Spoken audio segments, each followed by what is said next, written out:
SNS를 이용해 범죄를 목적으로 아이들에게 접근하는 사례가 잇따르고 있는데요. 수사 당국과 시민단체 등의 협업을 통해 모니터링을 강화해야 한다는 목소리가 나옵니다. 김예림 기자입니다. 익명성이 보장된 SNS를 통해 초등학생을 유인한 사례는 끊이지 않고 있습니다. 지난 6월 인천에선 SNS로 초등학생에게 접근한 뒤 차량에 태워 성추행한 20대 남성이 경찰에 붙잡히기도 했습니다. 온라인 그루밍 범죄의 주 타깃도 아동 청소년입니다.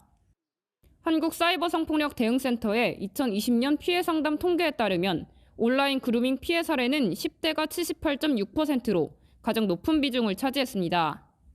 지난 9월부터 아동 청소년을 대상으로 한 온라인 그루밍을 처벌할 수 있는 법적 근거는 마련됐지만 개인 메신저로 접근하는 경우도 많아 일일이 적발하기도 쉽지 않습니다.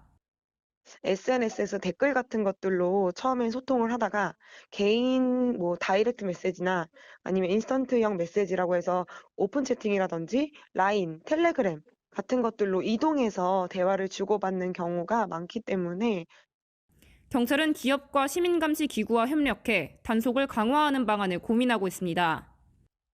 미국이나 영국 등 해외에선 기업과 시민단체, 경찰이 유기적으로 협력해 아이들을 대상으로 한 디지털 범죄에 대응하고 있습니다. 기업이나 시민단체에서 모니터링을 통해 증거를 수집한 후 경찰에 신고해 대응하기까지 과정이 원스톱으로 운영됩니다.